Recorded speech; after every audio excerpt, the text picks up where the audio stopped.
이 기습은 그에게 얼마나 치명적일까. 춥고 서늘한 벽에 등을 대고 앉아서 그는 삶에 대한 불신으로 마음을 온통 닫아 걸리라. 아, 달라진 건 없다. 내가 조금 지쳐 있었을 뿐.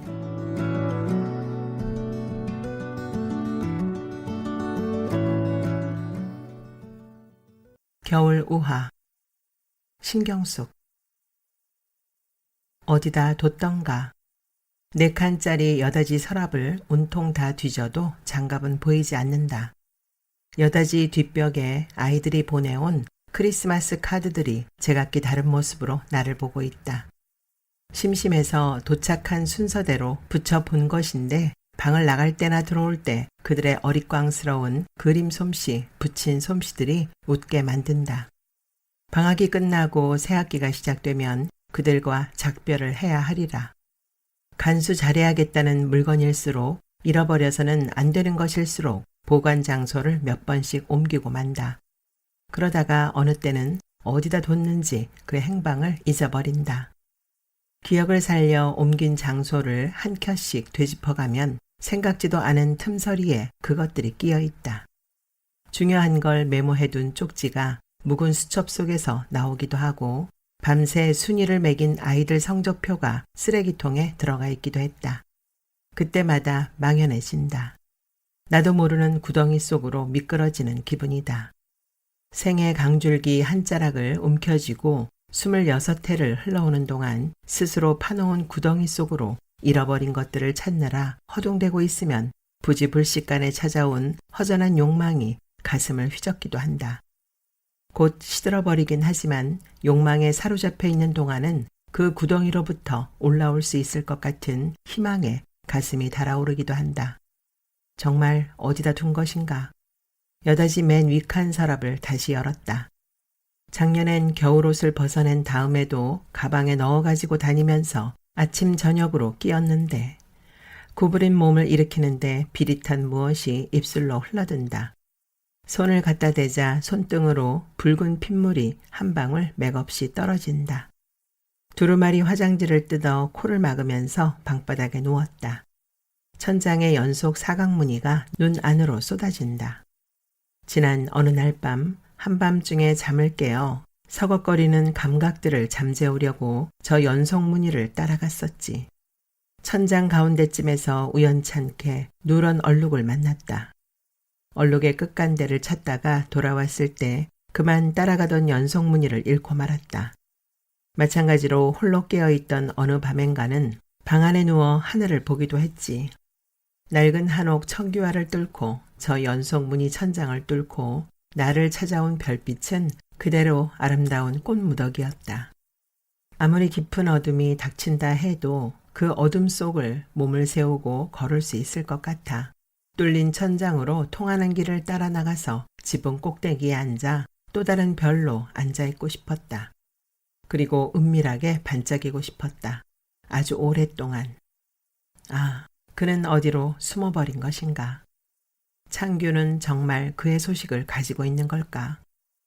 지나치게 피곤을 느낀다고 생각한 것은 벌써 오래전 일이다.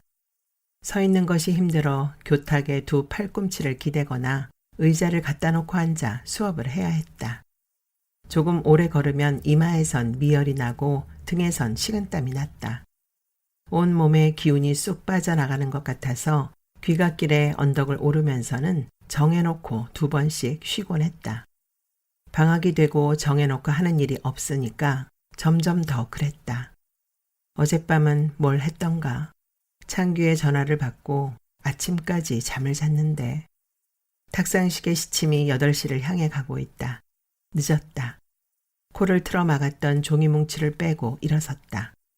저 동그라미는 뭐지? 벽에 붙어있는 설경이 아름다운 달력, 오늘 날짜에 동그라미가 표시되어 있다. 뭐지? 생각이 안 난다. 가끔씩 찾아오는 이 아득한 상실감이 겁이 난다. 엉뚱하게도 장갑은 다락에 올려놓은 반지꼬리 안에서 나온다. 더는 낡아지지 못할 정도로 허름해진 반지꼬리가 못 입게 된 스웨터 실을 뭉쳐놓은 구석에 박혀 있어서 장갑이 빨간색이 아니었다면 못 찾았으리라. 거울 앞에서 장갑을 한쪽씩 꼈다. 빨때마다 줄어들고 털이 뭉쳐 꼭꼭 눌러주고 잡아당겨야 했다.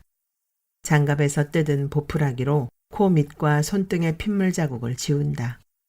거울 속을 들여다보며 매무실을 다듬는데 예기치 못한 눈물이 핑글을 돈다. 그리움인가? 명치깨가 움찔 아프다. 그리움이 아니라 회한인지도 몰라. 다닥다닥 늘어붙은 낡은 한옥을 밀어낼 듯 바람이 사납게 분다. 뼛속까지 들어갔다 나올 기세다. 목도리를 풀어 얼굴을 감쌌다. 한결 따뜻하다. 겨울에다 이른 시간 탓일까? 유난히 아이들이 많은 골목인데 한 아이도 만나지지 않는다.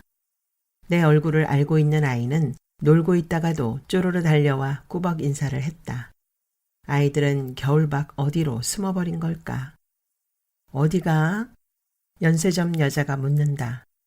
네, 이렇게 이른 시간에? 일이 있어서요. 라고 대답을 하려는데 연세점 여자의 치마가 바람에 치켜지며 속내의가 드러나 웃고 만다. 오늘 약속 알지? 무슨 소리지? 약속이라니. 내가 대준 사람이라서가 아니라 사람은 정말 믿을만해. 이제야 알겠다. 달력 속의 동그라미는 어머니가 그렸지. 결혼을 하면 케냐 지점 근무를 해야 된다는구나. 함께 가게 될 거란다. 더운 나라라 마뜩찮긴 해도. 그리고 뭐라고 하셨던가. 집안도 괜찮고 성품도 좋다니까 한번 만나나 보자. 내가 대답을 안 하자 어머니는 면목 없구나. 그런 눈빛으로 나를 봤었지. 어머닌 케냐에 가서 살아야 되는 게 걱정이신가 보던데 젊은 시절 몇 년 그런 경험도 괜찮지 않아? 더구나 결정 난 것도 아니고 맞선인데 뭐. 네. 시간이 더 지체될 것 같아 빨리 대답을 하고 걸음을 뗐다. 여자가 내 등에 대고 소리친다. 1시야. 시간 지켜. 어머니를 보면 나는 그리움으로 후들거리는 다리를 지탱하기도 힘들면서 그냥 심드렁한 표정을 짓고 만다. 교사라는 직업이 심드렁한 표정 연기를 더욱 원숙하게 한다. 내가 맡은 2학년 아이들은 감정에 거짓이 없고 생각나는 대로 말하고 틀렸다고 생각되면 곧 수정을 한다. 표정도 솔직했다. 아이들만이 가질 수 있는 천질한 얼굴을 보면서도 나는 벌을 내려야 했다. 내가 아이들 앞에서 가장 힘든 일은 체벌이 끝날 때까지 엄숙한 표정을 짓고 있어야 하는 것이었다. 버스 정류장 맞은편 3층 건물 계단을 타고 밍크 코트를 입은 파마머리 여자가 키 큰 남자의 보호를 받으며 내려온다. 운전기사인 듯 싶은 청년이 건물 앞에 세워놓은 승용차 문을 열고 나와 꾸벅 고개를 숙인다. 곧 시동이 걸리고 차는 미끄러져 간다. 이문희 산부인과. 그들이 사라진 뒷배경으로 병원 간판이 보인다. 나는 목도리 속에 얼굴을 묻고 이문희라는 이름을 바라본다. 시간은 한참 더 지났을 것이다.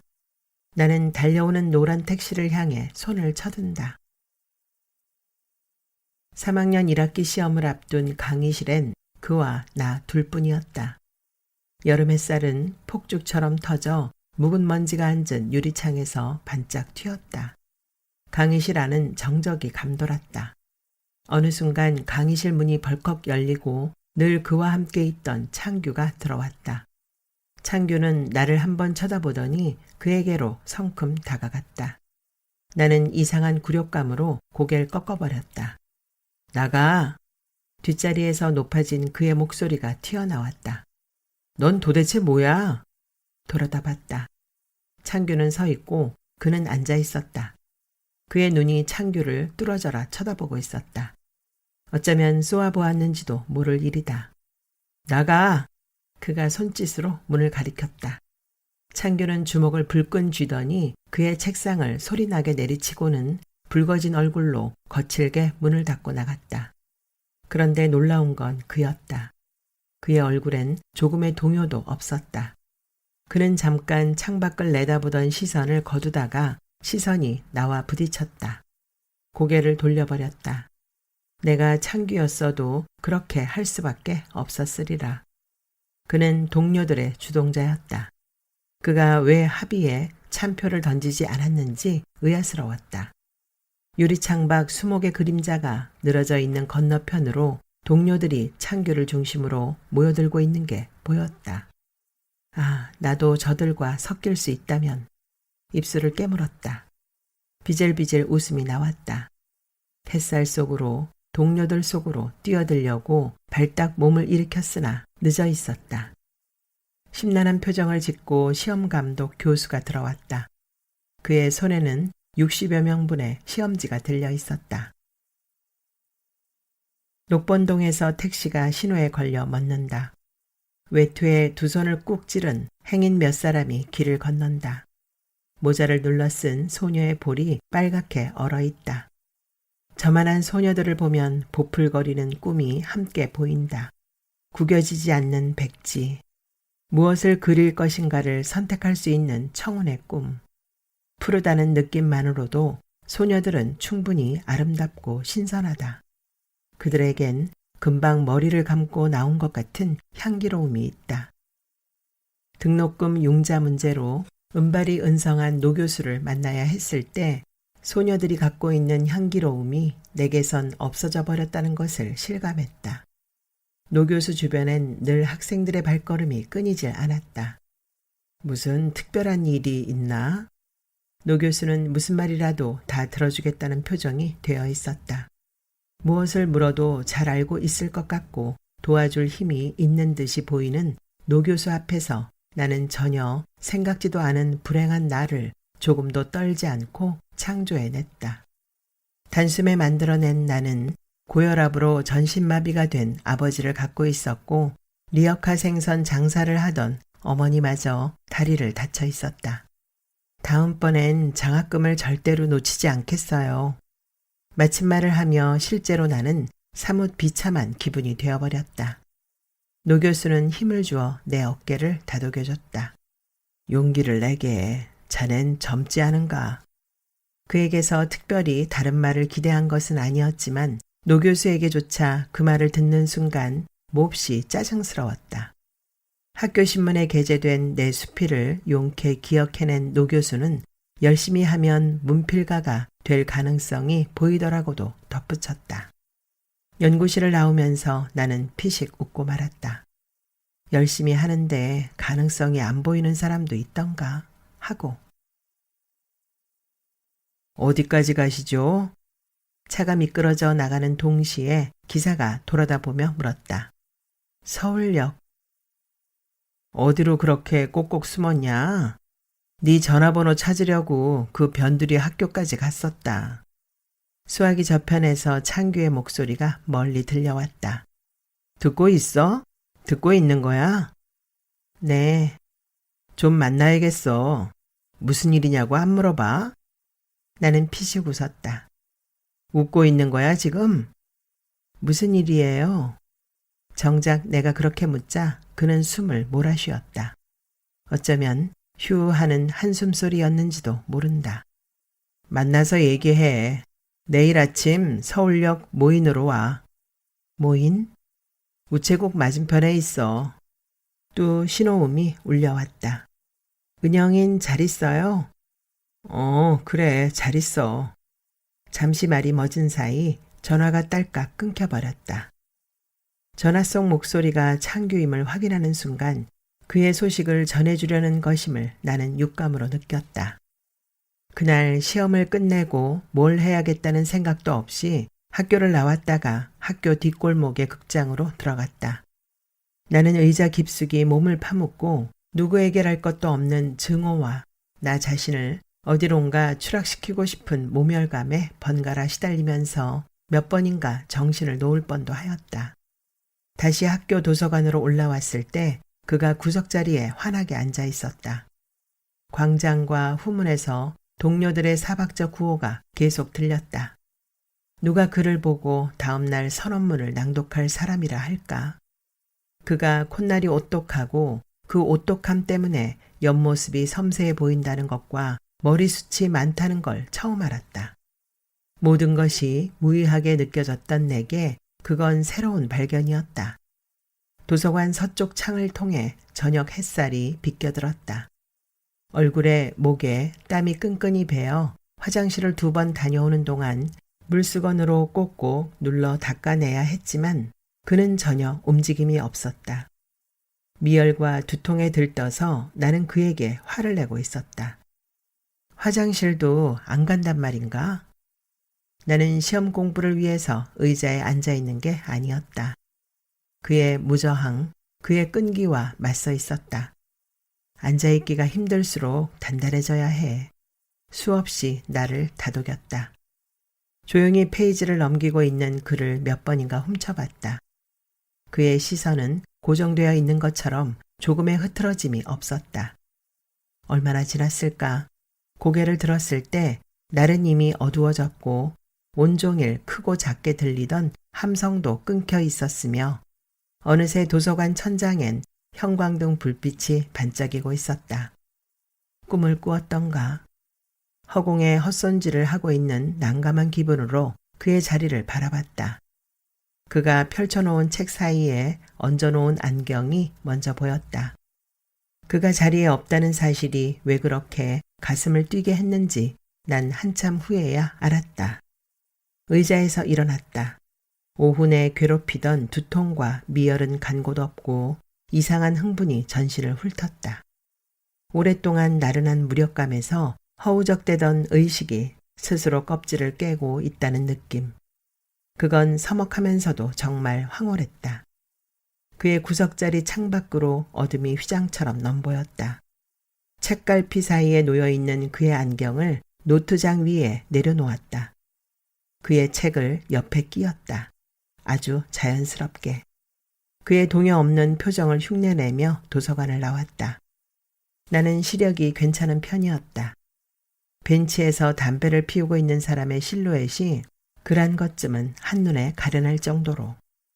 그 앞을 지날 때 불빛 아래서는 어둠 속을 못 보지만 어둠 속에서는 불빛 속이 환히 보인다는 것도 알았다. 그리고 그가 앉아있는 벤치는 도서관 구석자리와 정면이었음도. 만일 내가 웃었다면 그렇게 웃었으리라. 감기가 드셨군요. 기침을 하고 가슴을 쓸어내리는 모습을 백미러로 엿봤는가. 바람이 극성을 떠는 겨울 이른 아침 감기를 얻어 꽁꽁 얼어붙은 모습으로 택시를 탄 내가 백미러엔 어떻게 비쳤을까. 엉겹결에 적선을 받은 것 같아 언짢다. 인왕산 구비로 굽어져 쌓인 눈이 빠르게 스쳐간다. 쓸데없는 적이야. 그의 어머니 기침 소리가 떠오른다. 만지면 툭툭 터질 것 같은 가을 햇살이 운동장에 널려 있었다. 칠판에 필기해둔 일년초와 단연초 식물들의 특성을 아이들이 자연 노트에 옮겨 적기를 기다리는 동안 창틀에 몸을 기댔다. 손바닥에 묻는 분필가루를 닦아내다 후문으로 들어서는 사람의 그림자를 보았다. 걸음이 너무도 느려서 나는 그 사람이 서 있는 줄 알았다. 필기를 다 마쳤다는 기척을 느끼며 창가를 떠나왔다. 20여 분이 지나서였다. 숙제장에 차례로 도장을 찍어주고 있는데 사환 아이가 손님이 왔다고 전해왔다. 손님이란 말에 가슴이 철렁 내려앉은 것은 그 손님이 그일지도 모른다는 생각에서였다. 손님은 그의 어머니였다. 색시를 찾아오면 행여 그놈 있는 곳을 알까 해서. 가파르고 창백한 노인의 입술은 수분이 전혀 없이 말라 있었다. 따로 연락을 하고 지낸 것도 아닌데 길도 어두웠을 노인이 어떻게 내 근무지를 알고 찾아왔을까. 그의 어머니를 부축하고 포플러 나무 사이 의자에 가앉았다. 겨우 참아왔는지 노인은 기침을 토해냈다. 노인은 감추려고 애썼지만 한번 뱉어낼 때마다 고통으로 일그러지는 얼굴을 봤다. 그가 내게 연락을 주지 않는 동안 나는 그가 노인에게 가 있기를 바랬었다. 그의 행방이 묘연해졌다는 사실보다 내게 무심한 게 안심이 되었으니까. 무심한 데가 있는 놈이기는 하지만 힘이 들어서. 나는 불안하게 기침 소리를 듣고 있을 수밖에 없었다. 내 발밑에서 나뭇잎들이 짓이겨졌다. 햇살이 너무도 눈을 아프게 찔러 자꾸 눈을 감았다. 환청인가 싶었다. 기침 소리, 수업 시작 벨 소리, 5학년 교실에서 들려오는 합창 소리들이. 노인은 당신의 아들이 나와 함께 있기를 바랬을 것이다. 내가 도시적 상승 욕구를 가진 여자이고 노인의 살 비듬내를 맡으면 소화 기능이 딱 멈추는 체질을 가졌다 해도 나와 마찬가지로 아들의 행방이 묘연한 것보다는 안심이 되었을 테니까. 내가 노인에게 할 수 있는 일이 고작 고개를 끄덕이는 것뿐임에 화가 났다. 내가 묻고 싶은 말들을 노인이 내게 물어올 때마다 아득한 현기증이 일었다. 내가 먼저 노인을 찾아가지 못했던 건 두려워서였다. 그가 어머니 곁에도 없다는 걸 확인하기엔 너무 많은 용기가 필요했다. 확인되지 않은 유보는 결과가 마찬가지여도 덜 두렵지 않은가. 개미들이 줄을 지어 포플러 가지를 타고 기어올랐다. 가려움증을 느낀 건 그때였다.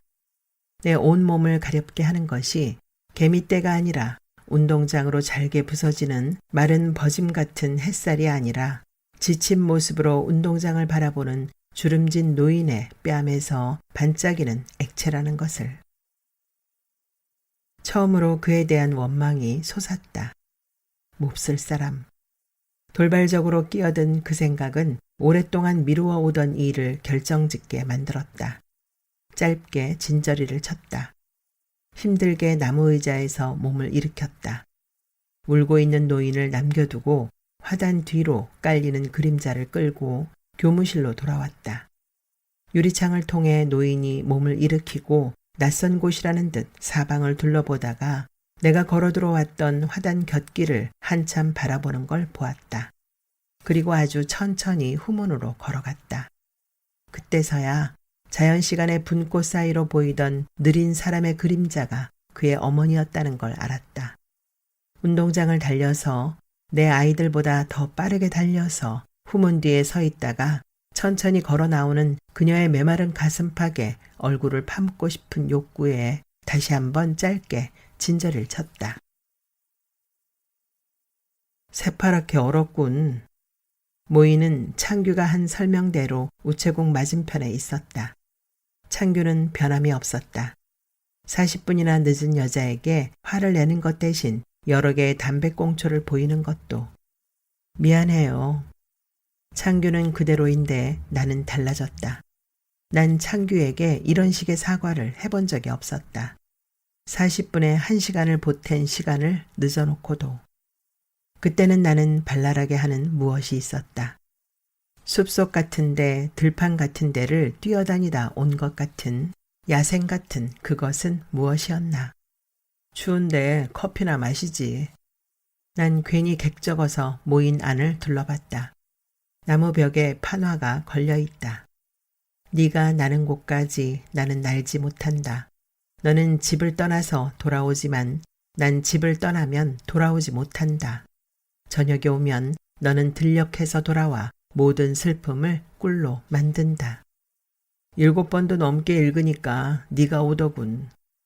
판화 곁에 액자 속에 담긴 시구에서 눈길을 떼자 창규가 웃는다. 누가 쓴 시죠? 제목은요? 글쎄, 시인 이름은 몰라. 제목은 꿀벌이라 써있잖아. 맨 아래. 그렇군요. 대형 스토브 위에 놓인 큰 주전자가 물 끓는 소리를 내고 있다. 누가 쓴 시이든 내게 무슨 소용인가.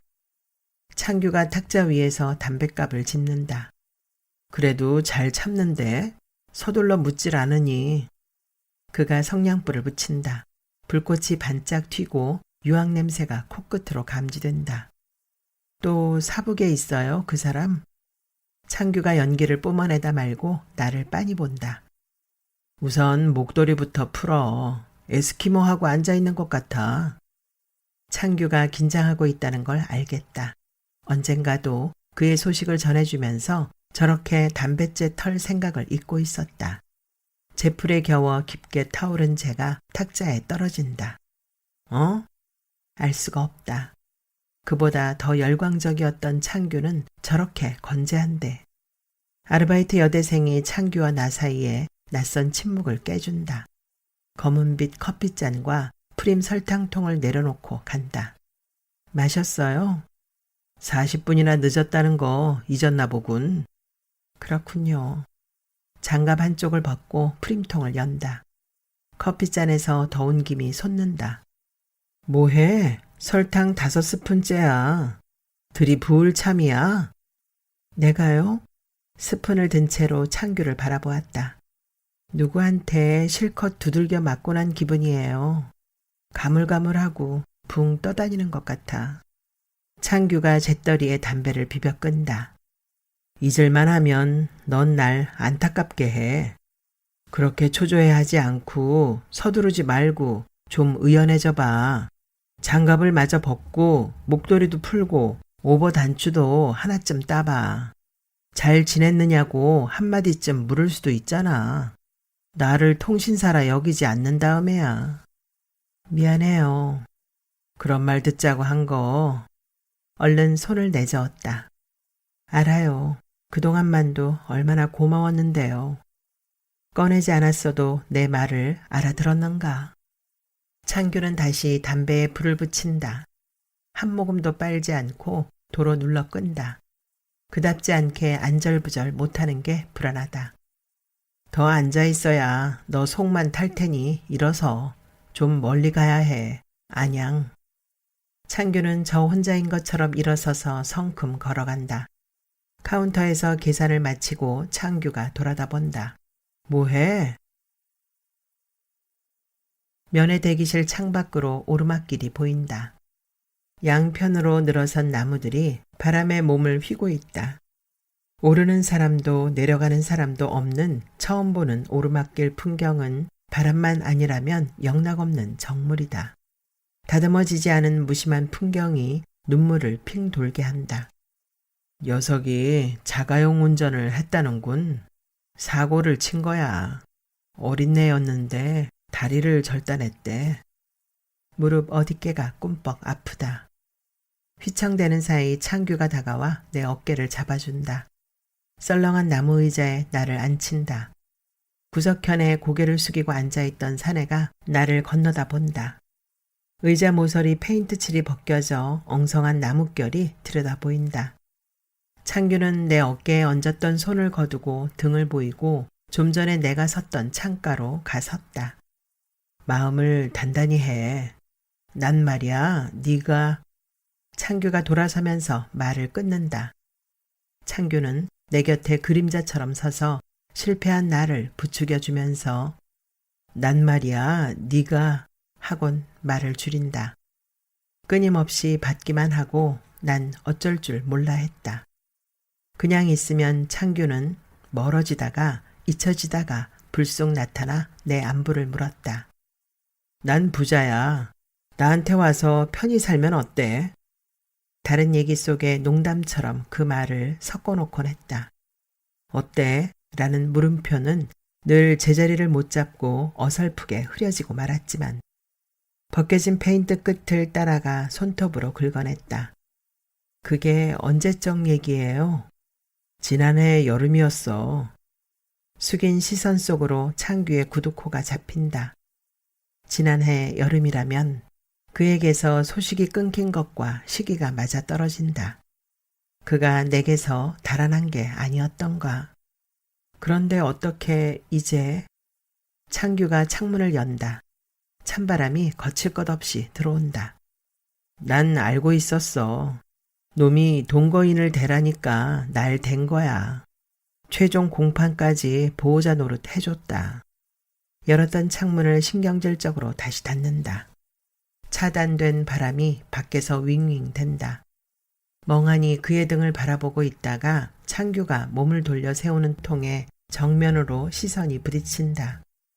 너무나 황급히 창규의 시선을 피한 당혹감으로 모아두었던 지저분한 페인트 부스러기를 바닥으로 쓸어냈다.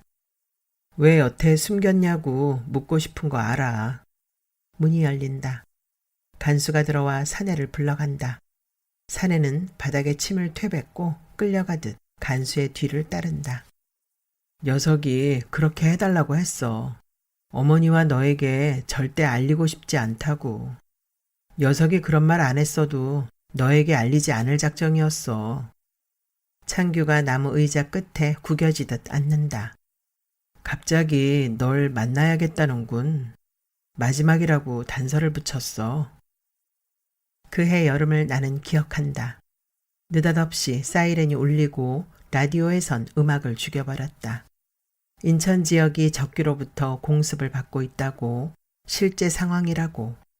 실제라는 말이 그렇게 실감있게 들린 적이 없었다.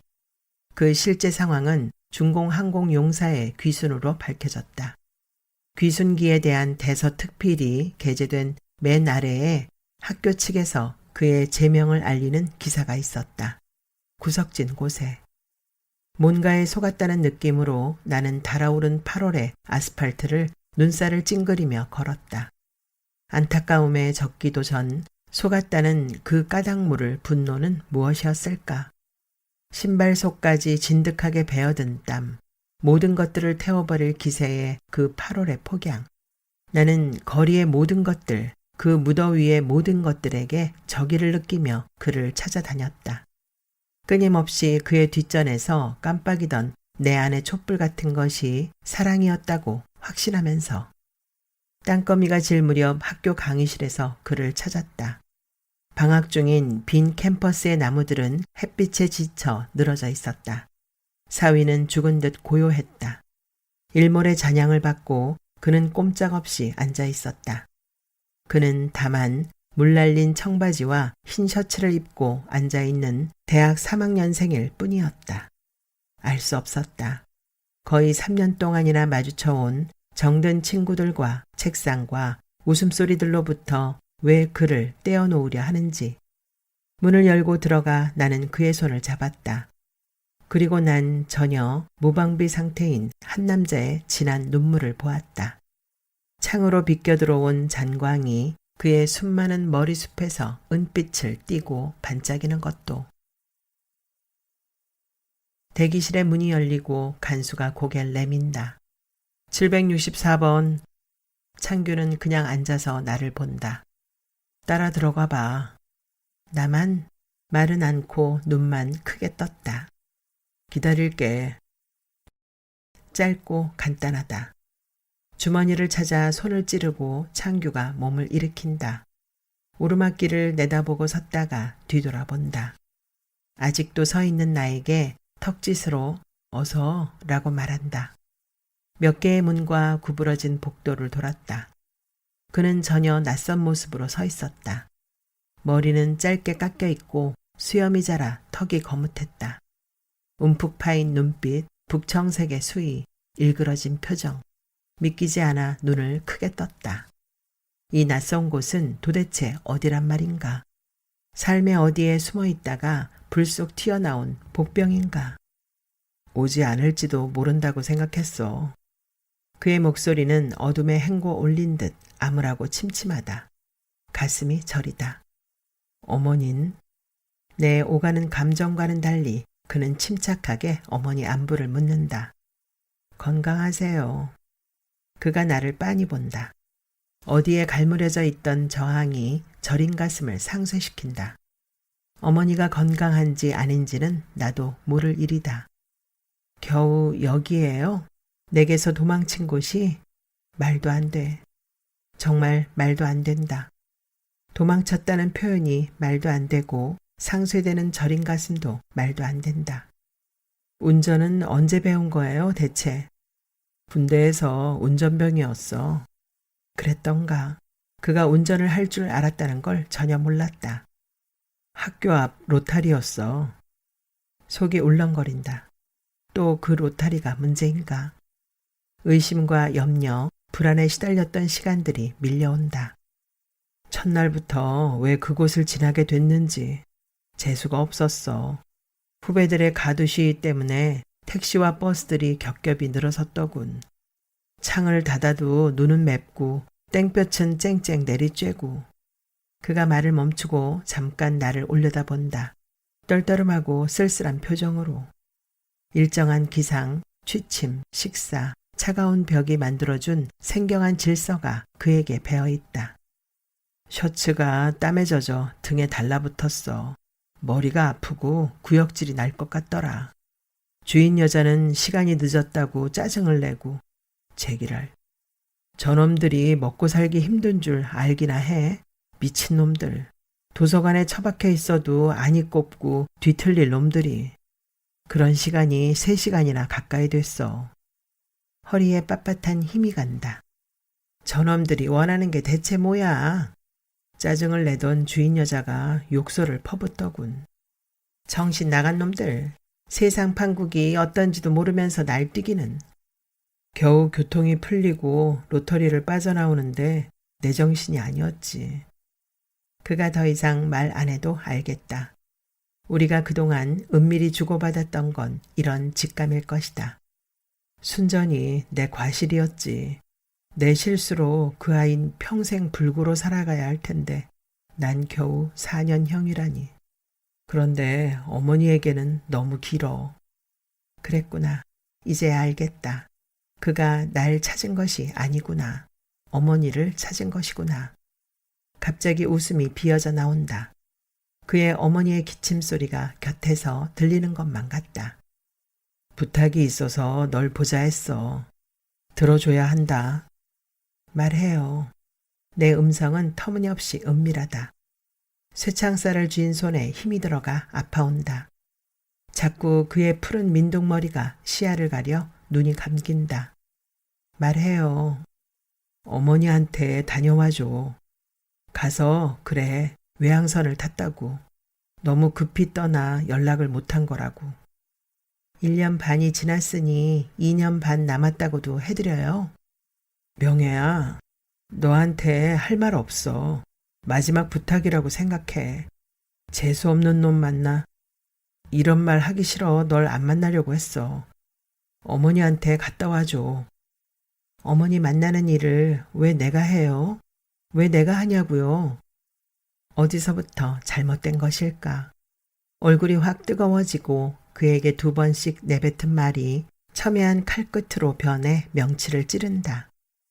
명혜, 네 말이라면 믿으실 테니까. 그가 고개를 숙인다.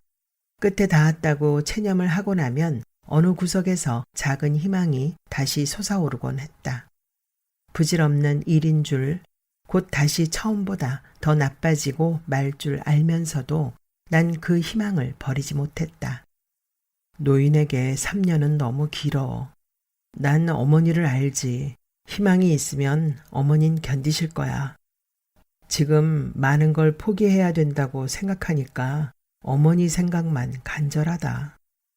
너에 대한 연민은 버릴 수 있다고 덧붙이면서 눈물이 그렁이 고인다. 우습게도 난 어떡해요? 하고 말하고 싶어진다. 후줄근한 북청색 수위에 달린 단추 귀퉁이가 깨져 있다. 그 8월의 울적한 무더위를 나는 못 잊는다. 그와 함께 강의실을 나오면서 가슴 밑바닥에 굳게 엉겨붙던 그 앙금도. 정문을 빠져나오는 그가 걸음을 멈췄다. 어스름이 깔린 교정을 돌아다 봤다. 그 침묵의 짧은 어느 순간 그가 내 어깨를 돌려세우며 말했다. 어머니한테 뭐라고 해야 하지? 가주겠니? 다시 와주겠니? 내 귀엔 그렇게 들렸을까?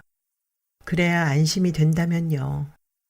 불안하고 초조한 내 심경은 애초부터 문제가 안 되었다. 이젠 걸러내리라. 살이 촘촘한 채에다 모두 걸러내리라.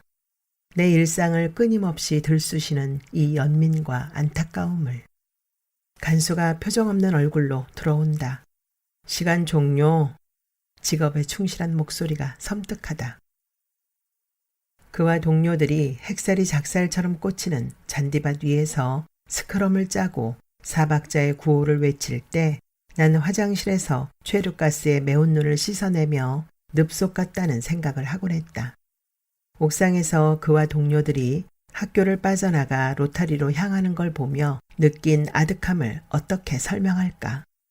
일정한 간격의 계단 그 맨 아래 칸으로 내 몸이 구르는 듯한 위기, 환각에 한참씩 시달려야 했다. 상황과 생각들이 모두 절망으로 가득 차면 햇살의 빛깔이 보인다. 그 무심한 투명한 색, 굴러서라도 어디로든지 박히고 싶은 나른한 유혹, 그의 뒷모습에서 그 유혹을 느낀다. 간수의 인도로 그의 모습이 아예 사라지고 말았을 때야 간절하게 솟구쳐 오는 것이 겨우 난 지쳤어요 라니.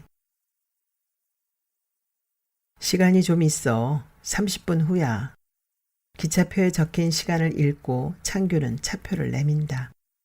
새로운 공기들을 묻혀 들이기엔 겨울은 너무 추운 계절일까. 대합시라는 한산하다. 커피 마실래? 아니면 간단한 걸로 욕이라도 하던지. 섭섭해할 줄 알면서도 반사적으로 고개를 흔들고 만다. 내가 지친 것 같이 보여요? 생각도 않는 말이 터무니없이 튀어나온다. 뭐라고 대답해 줄까? 창규에겐 이제 더 들킬 것도 없다. 그래서인가 창규에게 따뜻할 수가 없는 것은 네 레포트를 언제 본 적 있었지. 철저하게 연구 분석 검토 거기에 확인까지 거듭했더군. 무슨 말을 하려고. 이런 말 나도 하기 싫은데 지금 가야겠어 꼭. 창규가 울적하게 나를 본다. 네. 창규의 저 눈빛에 서리는 하염없음을 안다. 가슴 속에 체념이 들어서기까지 얼마나 아파야 하고 자신을 책망해야 하는 건지도. 녀석을 생각하면 큰 죄를 진 것 같아 마음이 안 편해. 내 일이 순조로울수록 그래. 여행 가방을 맨 남자가 열차 시간표를 쳐다보며 들어선다. 가까이 있으면서도 함께 할 수 없는 묘한 데가 있었어. 개찰 시간이 임박한 것일까 어느새 사람들이 꽤 모여 있다.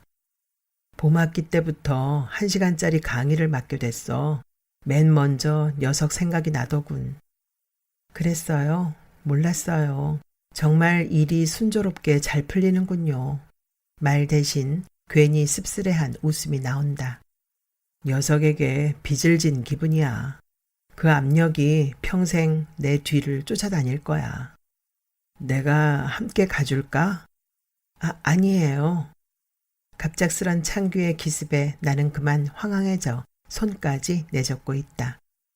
차표가 한 장뿐이잖아요.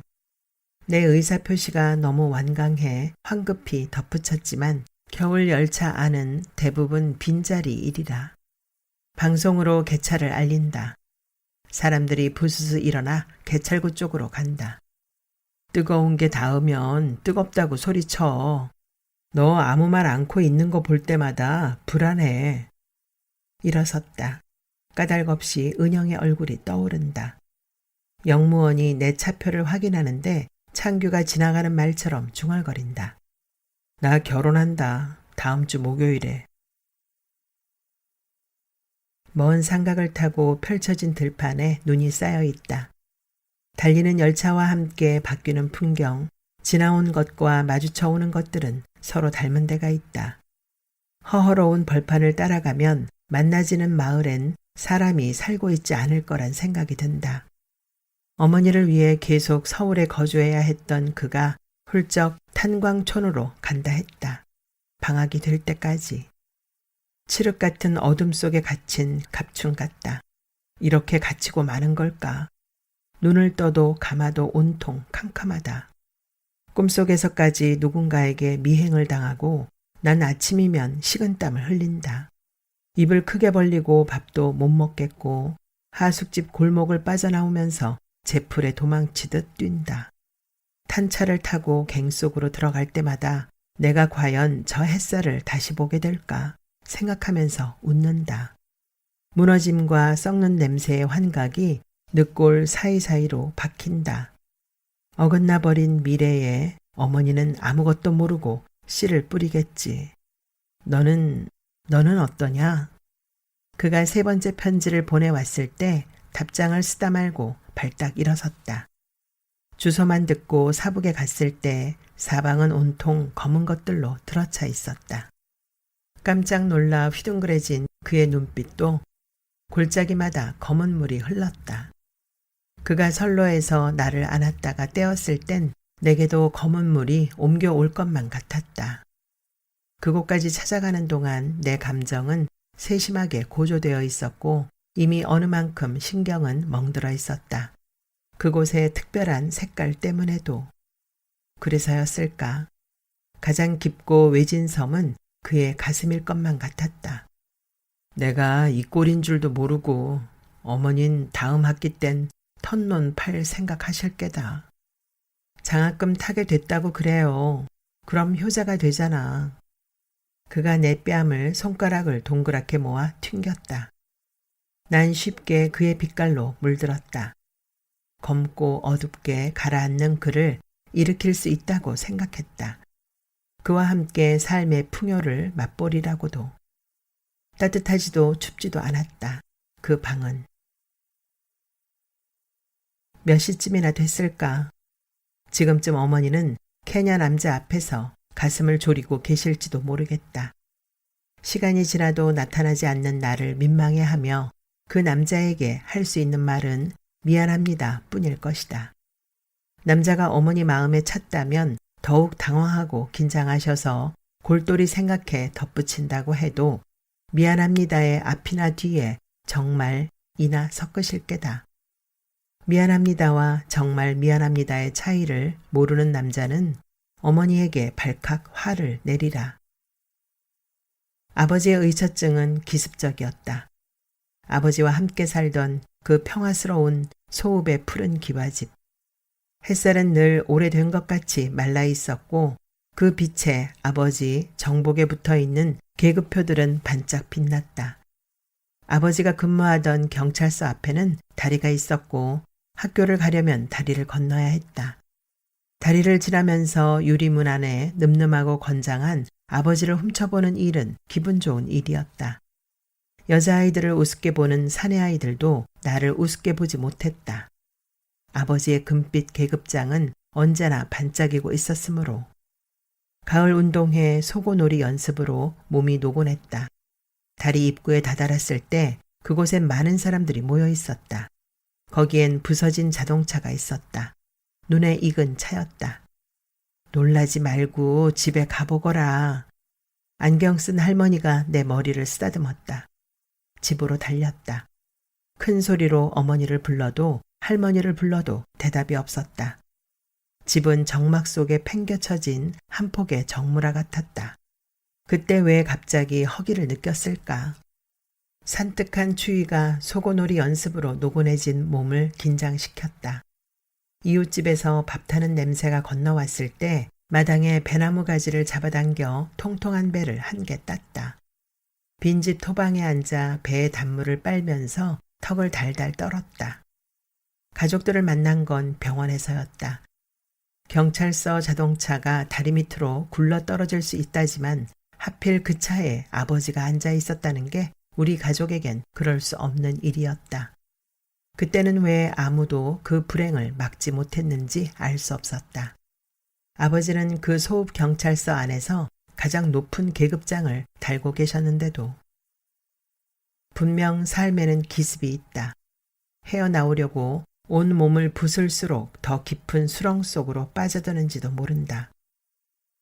강원도 사북 탄광굴 무너져 5명 사망, 7명 실종. 그 토막 기사를 읽은 건 창규와 함께 간 찻집에서였다. 찻집 화장실에 들어가 수돗물을 세차게 틀었다. 오래오래 손을 씻으면서 그만 무대 위에 있고 우리들은 모두 구경꾼이라는 생각이 들었다. 물론 나까지 포함해서. 교생 실습을 나간 학교로 그가 찾아왔다. 난 깜빡 쓰러질 뻔하였다. 그는 얼굴을 손바닥으로 쓸면서 허탈하게 웃었다. 무엇을 꿰뚫어 보려는 듯 그의 눈은 깊게 들어가 있었다. 더러워. 문방구 주인이 보는 앞에서 그는 침을 뱉었었다. 어깨를 푹 떨어뜨리고 고개를 숙였다. 왜 그랬을까? 그가 세상에다 침을 뱉고 있다고 생각된 것은. 모두 있는 힘을 다해서 살아가는 거예요. 난 견디지 못하고 소리쳤다. 내 목소리는 곧 잦아들고 말았지만 그가 다시 침을 뱉지는 않았다. 당신 일도 아닌데 왜 참견이냐고 하장했어. 캄캄한 굴에 갇혀 앞에 놓인 죽음을 볼 때마다 더 낭패스럽더군. 총알같이 내쏘던 말을 뚝 멈추고 그가 성큼성큼 걸었다. 사망자 가족만 빼놓고 다 마찬가지 생각이더라고. 함께 갇혀있던 사람들까지도. 하긴 다시 빛을 본 것만도 감지덕지 했을 테니까. 그의 등 뒤에 서서 더욱 잦아드는 소리로 나는 연극 대본을 읽듯 중얼거렸다. 있는 힘만 다하는 게 아니에요. 가진 것도 다 털어서 살아가는 거야. 그가 돌아봤다. 무척 피곤한 얼굴로.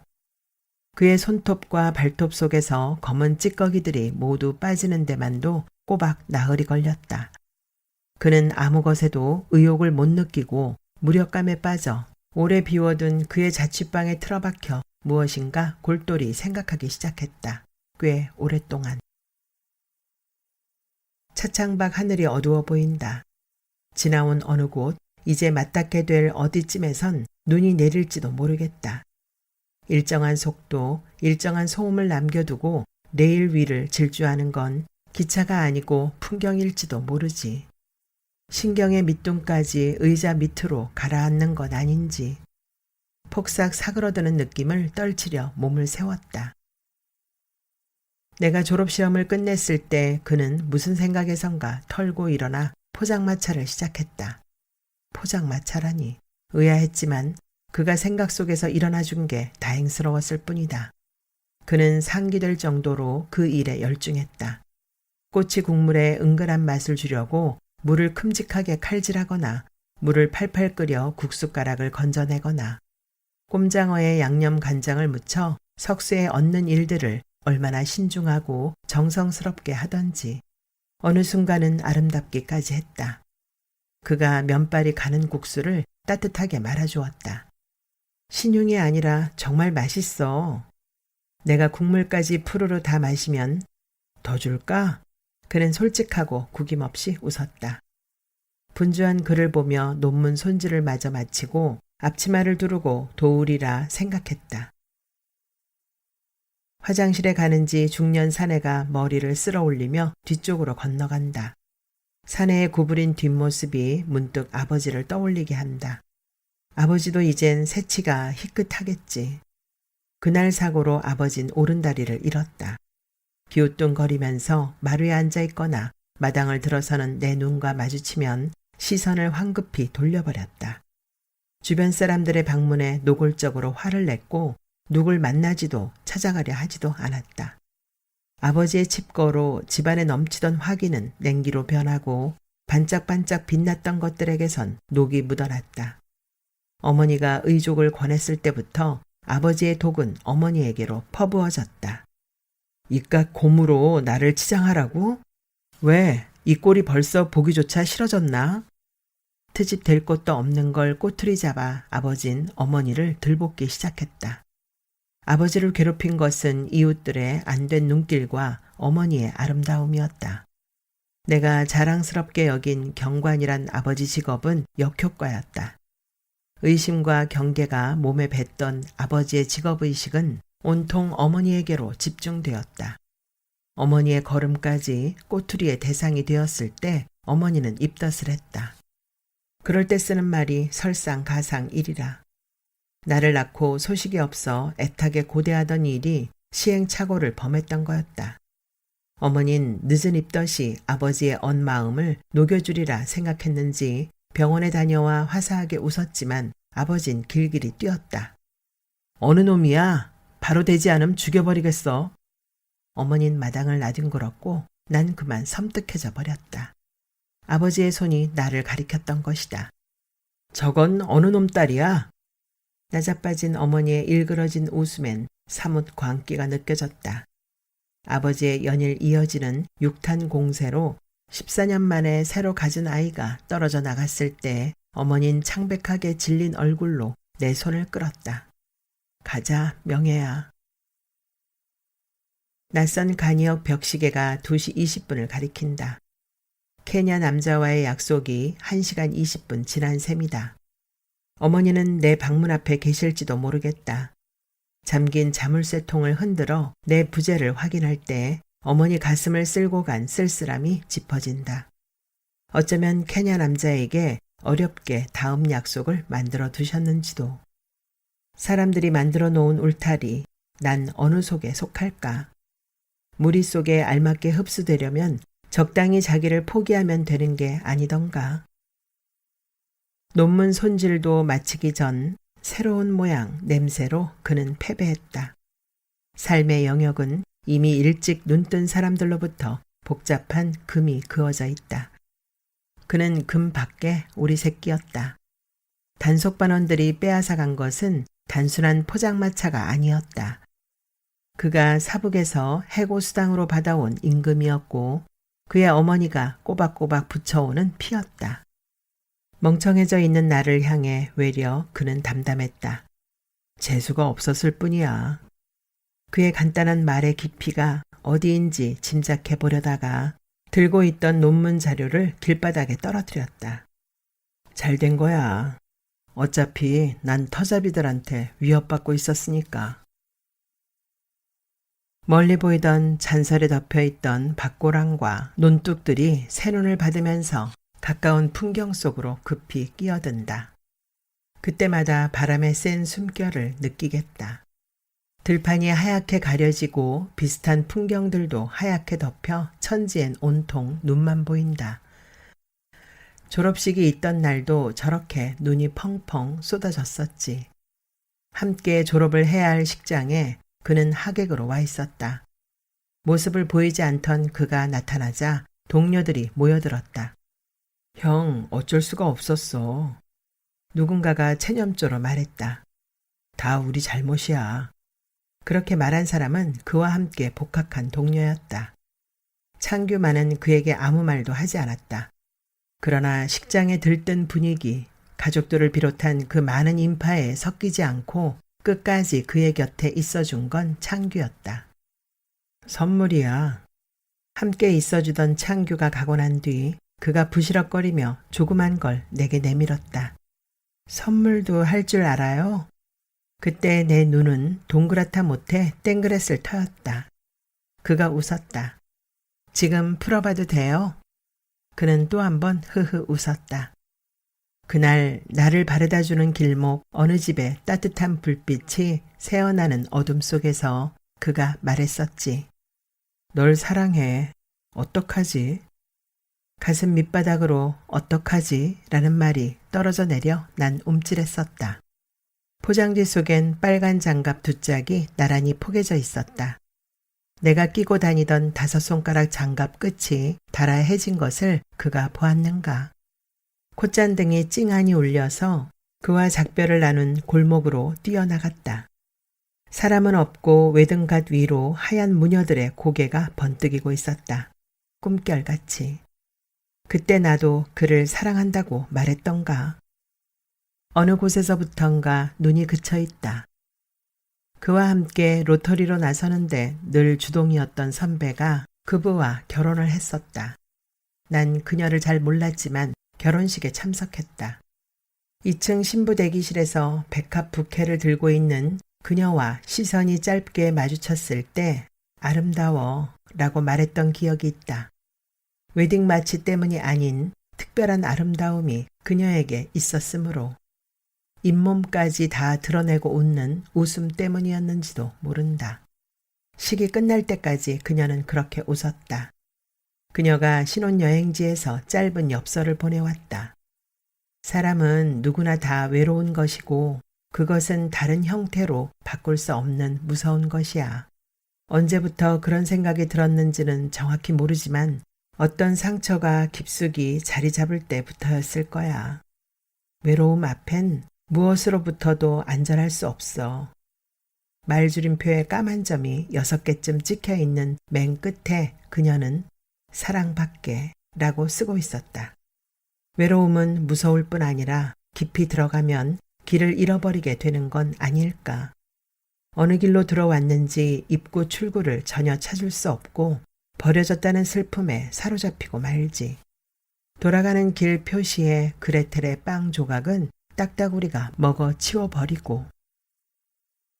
일 나가던 한복집 일감이 밀려 이틀 밤을 꼬박 새고 돌아온 어머니는 감기에 몸살이 덮쳐 누웠다.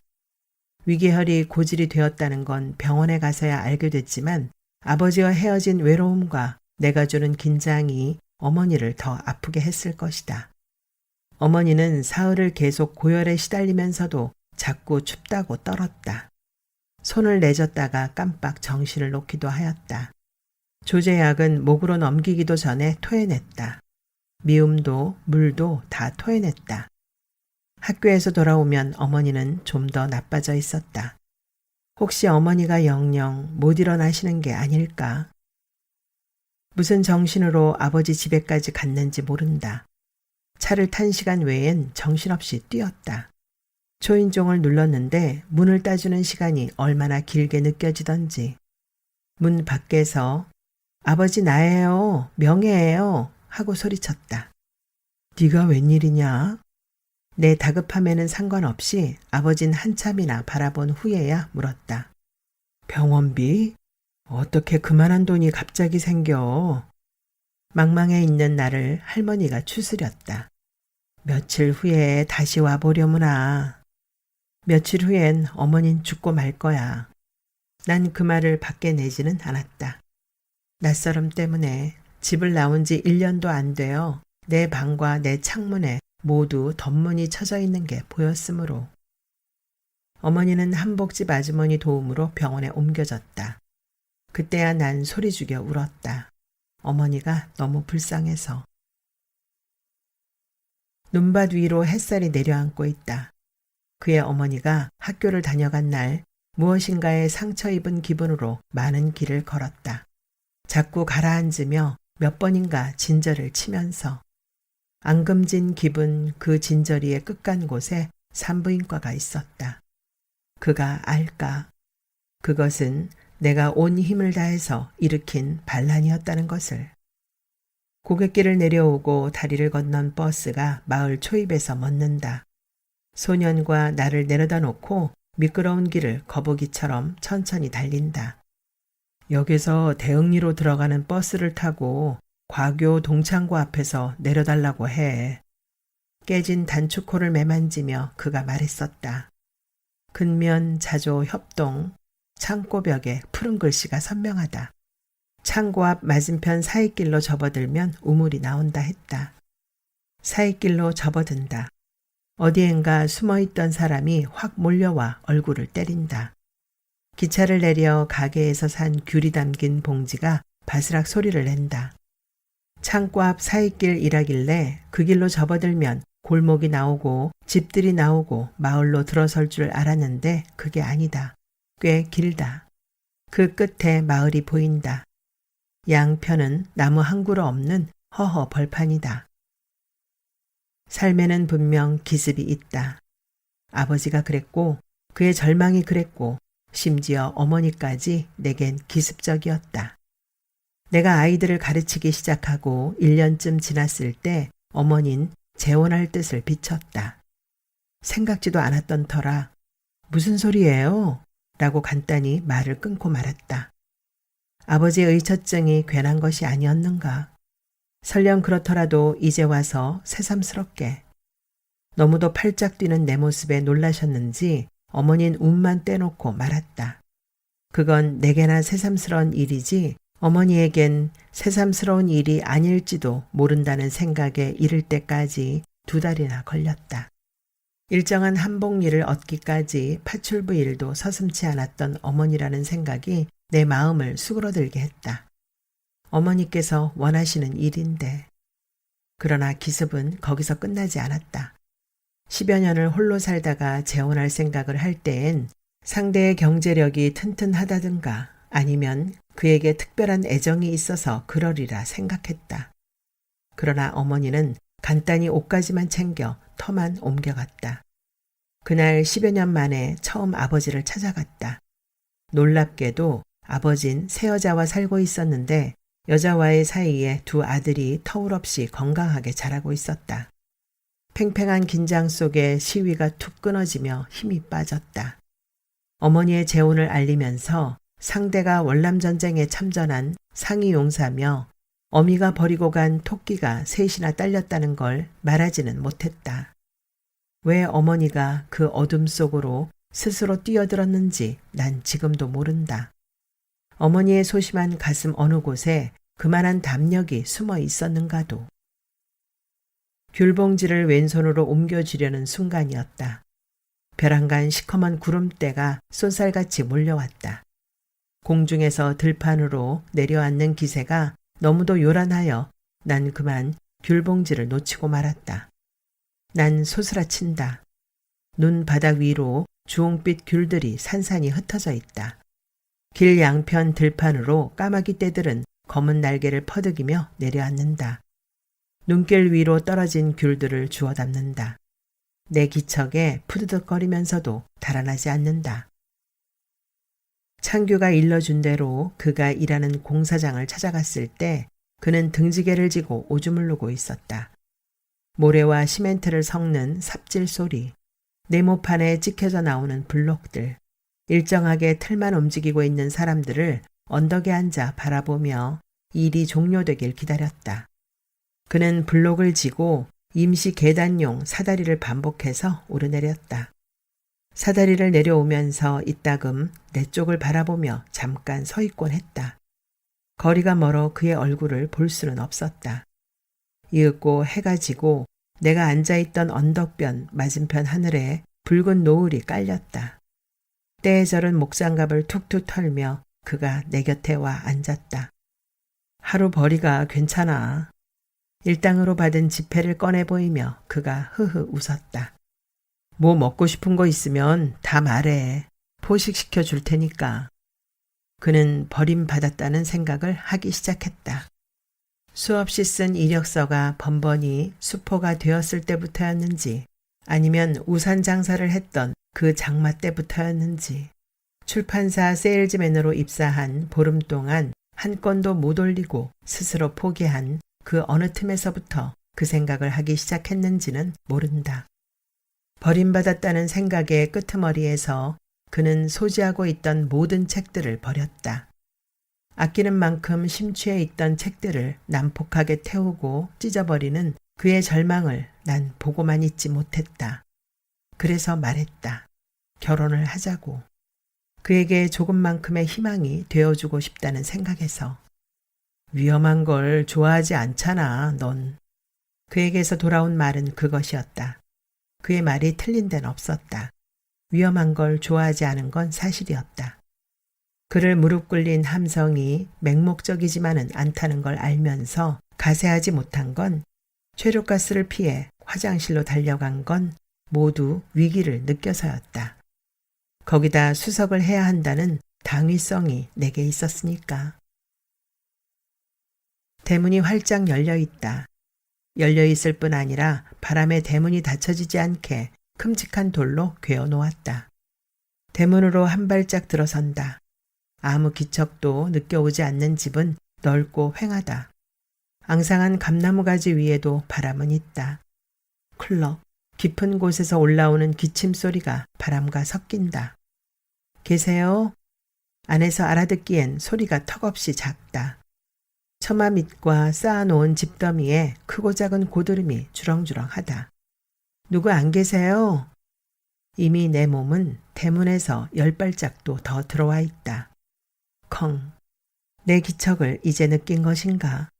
마루 밑에서 늙은 개가 튀어나온다.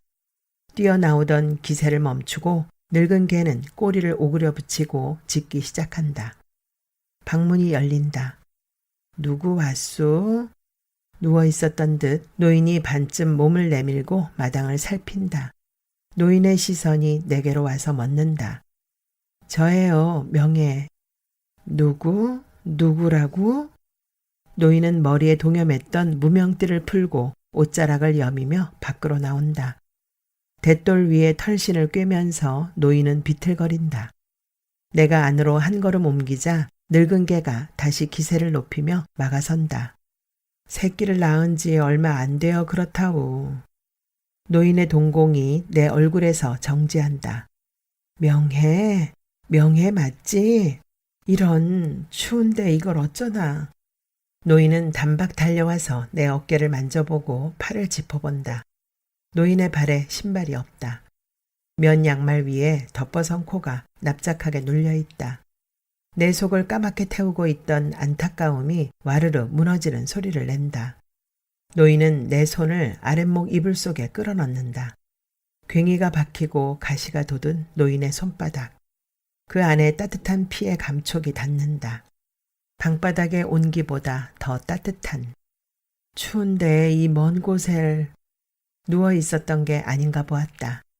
대바구니 안 완성돼 마무리 작업 중인 잿빛 털조끼 사이에 대바늘이 꽂혀 있다. 발 뻗고 편히 앉어. 불편할 테니까 겉옷도 벗고. 노인이 시키는 대로 하고 싶어져서 외투의 단추를 땄다. 목도리를 풀자 노인이 받아 반으로 접어 아랫목에 밀어넣는다. 따뜻하게 해두려는 배려 일이라. 그런데 이런 환대를 받아도 되는 걸까? 불쑥 찾아와서 놀라셨죠? 누군가 올 것 같았구먼. 혁수 애비가 꿈에 뵀어. 늙은이 허에서 하는 소리가 아니라. 말을 멈추고 노인이 이윽히 나를 건너다 본다. 무슨 일이 있느냐고 얼마나 묻고 싶을까. 기다림에 얼마나 애가 타고 말랐으면 대문에 돌까지. 집에 오고 싶어도 못 오고 죽은 사람이라 귀한 손이 올라치면 꿈에 뵈어. 혁수 애비가 백군이었거든. 죽었다고 전에만 들었지. 시신도 못 봤지. 엉겹결에 발을 뻗자 뭔가 발끝에 걸리며 소리를 낸다. 괜찮여. 쭉 뻗어. 노인이 이불을 들자 거기엔 2개의 밥그릇이 나란히 놓여 있다. 내 발짓으로 뚜껑이 열린 그릇에서 뜨거운 김이 모락모락 솟고 있다. 노인은 쓰다듬듯 뚜껑을 덮고 이불을 다시 덮었다. 혁수놈이 불쑥 오면. 나에 대한 연민은 털어낼 수 있다던 그의 말이 떠오른다. 순간 등뼈에 구멍이 뚫린 것 같다. 그 구멍 속으로 내 몸의 원기가 모두 새어나가는 것 같아 눈앞이 아찔하다. 그에게서 편지가 왔어요. 내 의식은 한참 동안 방 밖에서 떠돈다. 원기가 빠져나간 자리에 바람이 진입하는 것 같다. 외항선을 탔대요. 난 또 한 번 밥그릇을 건드리고 만다. 왜 자꾸 말이 끊기는지 모르겠다. 한꺼번에 죄다 말해버려야 되는데. 될 수 있으면 빨리 말해버려야 되는데. 2년 반 남았대요. 너무 급히 떠나게 되어서 연락을 할 겨를이 없었다고요. 어머니께 저보고 전해드리랬어요. 편지 붙이기가 몹시 힘들다고. 믿으셔야 해요. 노인의 미간이 움찔한다.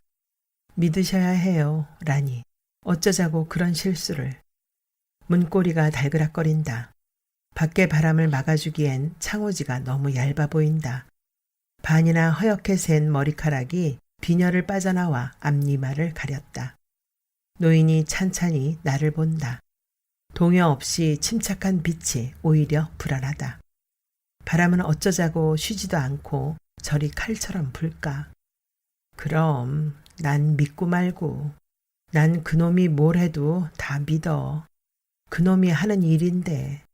내가 전혀 모르는 일을 해도 믿고 말고 내 속에서 나온 놈인데. 어딘가 모르게 노인의 얼굴이 일그러져 있다. 눈은 웃고 있는데 노인이 가슴을 움켜쥔다. 이놈의 기침이. 노인은 심하게 나오는 기침을 다스려 보려고 손바닥으로 연신 가슴을 쓸어내린다. 목젖까지 기어올랐던 뜨거운 응어리를 삼키고 노인에게 다가가 등을 쓸어내린다. 상처받았다는 생각을 얼마나 더 해야 할까. 노인의 기침은 방 안의 모든 걸 함께 흔든다. 좀 누우세요. 이러다가 말어. 먼 길을 왔는디 뭐 좀 먹어야지. 아니에요. 괜찮아요. 내 마음이 안 편해 그래. 잠깐 앉아있소. 내 금방 국을 데펴올 테니, 내가 노인을 위해 할 수 있는 것은 예나 지금이나 고개를 끄덕이는 일뿐이다. 눈이 오네. 올겨울은 눈이 푸죠. 혼잣말인지 내게인지 중얼거리는 노인의 소리에 방문을 열어본다. 눈발이 송이져 내리고 있다. 열린 대문 밖에도. 어머니가 재혼이란 걸 하고 처음으로 방문한 날이 기억난다. 내겐 어떤 설레임이 있었다. 푸른 수액을 뿜어 올리는 정원수, 아귀다툼하듯 꽃이 핀 화단 등을 누이면 기분 좋을 만큼 안락하게 흔들릴 의자, 따뜻한 온기가 묻어있는 창문과 커튼, 그리고 그분은 어머니의 사소한 구석까지 헤아려 줄 수 있는 넓고 깊은 마음과 자애로운 미소를 지니고 있었으면 했다. 어머니의 안락한 새 살림들을 보면 휑한 마음이 메워질지도 모른다. 감추려고 해도 자꾸 고개를 드는 새삼스러운 감정을 재워줄 테지 했다. 어머니는 아이를 목욕시키고 있었다. 사내 아이였는데 8, 9 돼 보였다. 옹색스럽게 비좁은 수도가에서 아이의 등을 밀다 말고 어머니는 고개를 들었다. 이놈 귀엽지? 발가벗고 있던 아이가 후다닥 방으로 뛰어갔다. 때늦은 분꽃이 시들고 있는 한 뼘이나 될까 한 기역자집 모퉁이 공지에서 휠체어를 탄 사내가 그림처럼 앉아서 나를 봤다. 어둡고 긴 터널 속에 갇혀있는 듯한 사내의 얼굴에 우수가 끼어 있었다. 제가 말한 딸이에요. 어머니가 나를 인사시키자 그의 얼굴은 오슬락말락하다가 종래엔 일그러지고 말았다. 아슬아한 절망, 벼랑 아래로 떠밀렸을 때나 느낌직한 난감함, 뼈를 사기는 것 같은 아픔 중 어느 게 먼저 느껴왔는지는 모른다. 난 휘적휘적 걸어서 서로 붙어있는 집들과 콩나물 장수와 구멍가게에 알 수 없는 어머니의 내면을 지나 나왔다. 명혜야. 뒤따라온 어머니가 나를 불러 세웠다. 명혜야. 아이를 씻기다가 잔뜩 젖은 옷을 만지면서 어머니는 애원하듯 내 이름을 2번 더 불렀다. 난 그런 어머니를 붙박인 듯 서서 쳐다보고 또 쳐다봤다. 그러면서 생각했다. 이게 어머니의 다는 아닐 것이야. 어디에 숨겨놓은 복병이 또 있을 거야. 정순이라고 있지. 어렸을 적부터 혁수를 무척 따랐는데 그의 어머니는 내게 숭늉을 따라주고 뜨개질감을 집어든다. 노인답지 않게 익숙히 실을 감치고 코를 잡아당겨 등판과 앞판을 잇는다. 흥건스럽고 마음이 우물속같이 깊은 아여. 혁수놈이 돌아오면 헛손질로 노인은 코바늘로 손등을 긁히고 만다. 숟가락을 놓는다. 바람소리가 속에서 윙윙댄다. 눈이 어두워서. 왜 더 먹지. 국이 맛있어요. 다 비웠는걸요. 속이 탄 거요. 밥 두어 숟가락에. 노인은 대접의 숭늉을 들어준다. 뜨개질감을 놓고. 일부러 그런 말씀 안 하셔도 난 지쳤는걸요. 가슴 속으로 맹맥한 게 차오른다. 그래요. 난 지쳤어요. 전 그만 가봐야겠어요. 그의 어머니는 볼에 댄 사람처럼 화들짝 놀란 눈을 뜬다. 삐걱거리는 의자에라도 지친 몸을 쉬고 싶다. 온 몸을 축 늘어뜨리고 사흘이나 나흘쯤 꼼짝 않고 있으면 힘이 날까. 방학일 텐데 눈도 저리 내리고 시간도 늦었는데 혁수 방이 비었은께 하루 묵고 가면 늙은이 욕심이지. 노인이 팔을 뻗어 내 손을 쥔다. 그러고 싶다. 그의 방이 비었다는데. 내일 아이들 중간 출석 날이에요. 내 말을 거둬들이고 싶어 가슴이 뜨거워진다. 한 번 더 권하면 그렇게 하리라. 노인이 방문을 열어본다. 꽃잎같이 펄펄 눈이 쏟아지고 있다. 벌써 꽤 많이 쌓여 있다. 노인이 몸을 돌려 나를 본다. 무슨 생각이 떠올랐을까? 잠깐만 기다려줄 수 있지? 잠깐이면 돼야. 노인은 방문을 불이 나게 닫고 뜨개질 바구니를 당긴다. 날씨도 추운데 이걸 입고 가라고. 입기만 하면 되니께. 등 치수가 혁수놈 거라 크긴 허겄지만 넉넉하면 더 뜨셔. 아니에요, 전. 뒷말을 못하겠다. 빈몸 가득 끈끈한 무엇이 괴어온다. 무엇일까? 이 눈물 같은 것은. 가만히 방문을 열고 나온다. 열린 대문으로 누가 불쑥 들어설 것 같다. 성큼 걸어와서 구둣발로 서너 번 기척을 내며 어머니 저 왔어요 한다면 바람이 불 때마다 대문이 받쳐놓은 돌에 부딪힌다. 견고하게 경직된 무엇이라도 뚫을 듯 싶은 소리다. 누가 기다림에 대해 묻는다면 저 문소리를 말해주리라. 저기가 그의 방일까? 마루로 통하는 문을 열었다. 책상이 보인다. 방바닥이 따뜻하다. 이불이 깔아져 있고 흰 벽갯잎엔 때가 묻어 있어 사람의 머리 내음이 맡아질 것 같다. 누가 방금 책을 보다 나간 것처럼 책상 옆 나무 상 위에 책이 펴 있다. 그가 여기서 잠을 자고 기지개를 켜고 어두운 마당을 내다보며 서성였겠구나. 철사로 엉성하게 이어진 커튼을 들추었다. 눈밭 위에서 늙은 개가 어슬렁거린다. 커튼을 놓고 책상을 쓸어봤다. 나뭇결이 망가진 곳, 볼펜 자국, 잉크가 엎질러진 흔적을 손바닥이 지날 때마다 거의 지난 시간들이 유추되어 온다. 벽 사진틀 속에서 그가 웃고 있다. 졸리면 이 책상에 얼굴을 묻고 하품을 했으리라. 다가올 미래에 긴장하며 존재를 생각하며 내게 보내온 편지도 여기 엎드려 썼겠지. 학교를 못 나오게 된 후 이 책상에 앉았을 때 그의 마음을 쓸고 간 회한이 짐작된다. 어쩌면 이 깊게 파인 흠집을 그때 냈을지도 모르지. 생각 없이 책꽂이에 얹힌 우편물을 꺼냈다. 알림, 본적, 전북 정읍군 정주읍 과교리 과교동 299번지. 그의 성명이 적혀 있고 생년월일. 아, 놀라길 잘하는 내 팔뚝에 소름이 잔뜩 돋았으리라. 알고 있었구나. 알고 있었으면서. 우편물은 그의 최종 공판을 알리는 거였다. 꿈속까지 헛손질을 계속한 것 같이 감각이 없다.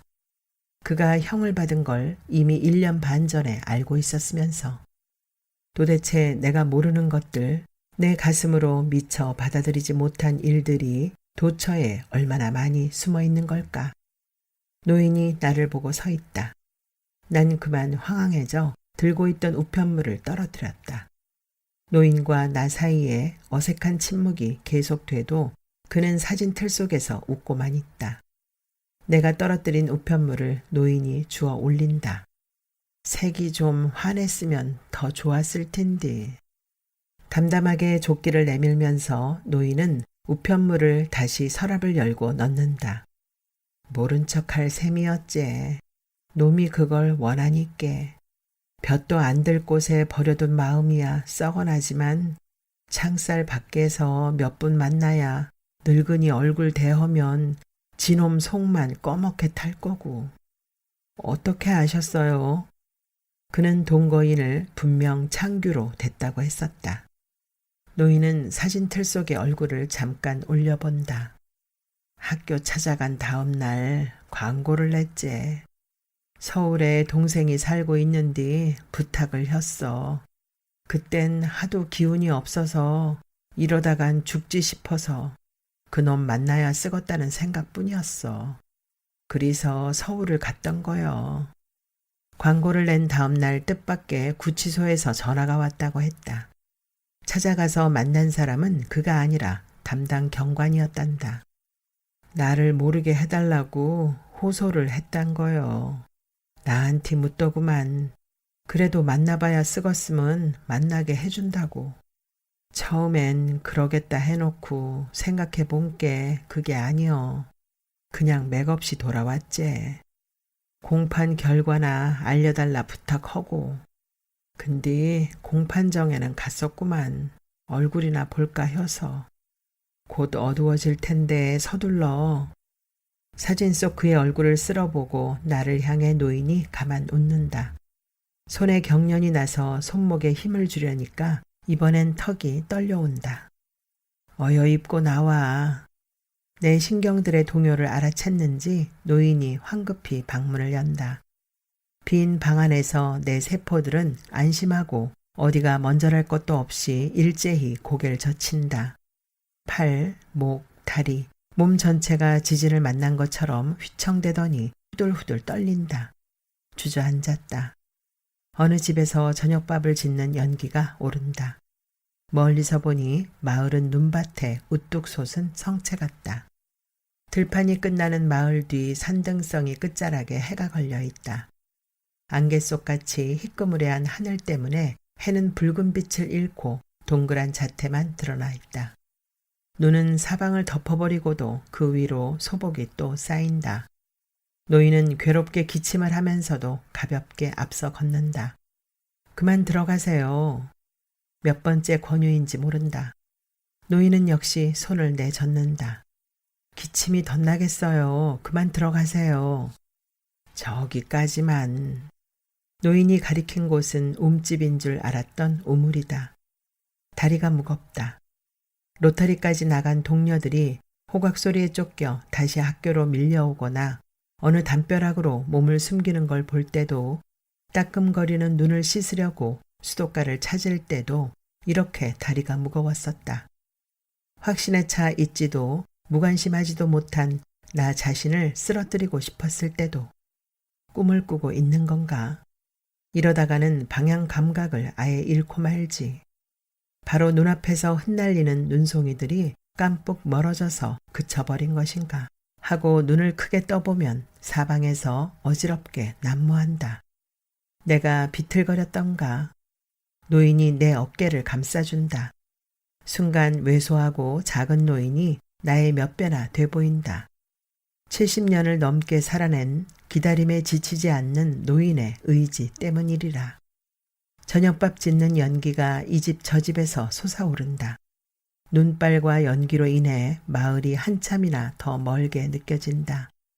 저 연기가 오르는 집으로 고양이처럼 살금살금 숨어들어 본다면 저들의 삶을 엿보고 싶어진다.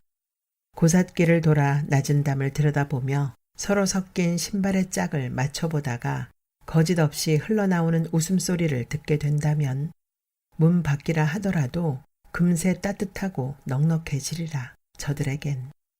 식구들의 저녁을 짓기 위해 아궁이 앞에서 짓불을 떼며 연기 눈물을 흘리고 있을 저들에게는 확실한 무엇이 있을 것 같다.